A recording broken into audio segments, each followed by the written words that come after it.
Big pass வீட்டில் fight AV ஒன்று போட்டாங்கங்க. Fight AV போட்டாங்க. கிட்டத்தட்ட ஒரு 7 நிமிஷம் ஓடுது அந்த வீடியோ. நம்ம டாப் 4 ஃபைனலிஸ்ட்டு 2 கிளிப்பு தான் வராங்க. யார்? திவ்யா, அதுக்கடுத்தது அரோரா, அதுக்கடுத்தது விக்ரம், சபரி. அதில் காணவே காணுங்க. 2 கிளிப்பு ஆளுக்கு. அதுவும் அதில் வந்து அவங்க மெயின் கேரக்டர் கிடையாது, திட்டு வாங்குறதுக்கு. அந்த மாதிரி இதில் காட்டுறானுங்க. காட்டி நீங்கள் டாப் 4க்கு, அதாவது நான் திவ்யா இதுலையாவது வருவாங்கன்னு பார்த்தேன்.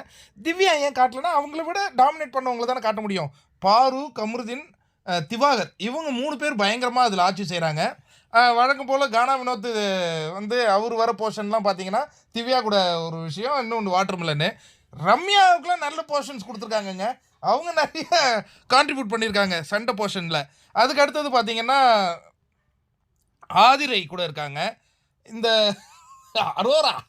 அரோரா ஒன்று போய் சொல்லும்ல, பாஸ் கொடுக்கக்கூடாதுன்னு, அந்த விஷயந்தான். அதில் அரோராவுக்கு ஹைலைட் பண்ணுற மாதிரி அதில் ஒரு காட்சியும் கிடையாது. பாவம் அரோரா ஃபேன்ஸ் என்ன பண்ண போகிறாங்கன்னு தெரில. ஏன்னா அந்த நட்பு வீடியோ வரும்பொழுது இவங்க எல்லாருக்கூடையும் நட்பாக இருந்தாங்கன்னு பரப்பிட்டு இருந்தானுங்க.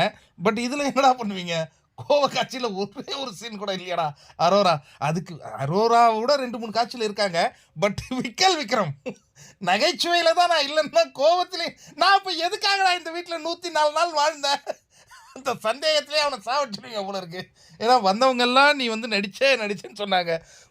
நட்பு வீடியோ போடுறாங்க, பெருசாக கான்ட்ரிபியூஷன் இல்லை. அதுக்கடுத்தது என்ன வீடியோ போட்டாங்க? சிரிப்பு வீடியோ போட்டாங்க, இல்லவே இல்லை. கோவக்கார வீடியோ போடுறாங்க, அதுலேயும் இல்லைங்க. விக்ரம் மனநிலை எப்படி இருக்கும்? பாரு வர காட்சிகளில் உள்ளே இருக்கிற ஹவுஸ்மேட்ஸே கைத்தட்டி ரசிக்கிற மாதிரியான மாஸ் சீன்ஸ்லாம் போடுறாங்க பாருவுக்கு.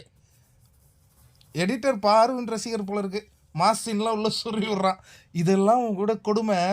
எடிட்டருக்கு ஒரு மிகப்பெரிய சவால் ஒன்று காத்திருக்கு. என்ன தெரியுமா? அந்த டாப் 4 ஃபைனலிஸ்ட்டு அவங்களுக்கு ஸ்பெஷல் ஏவி போடணும்.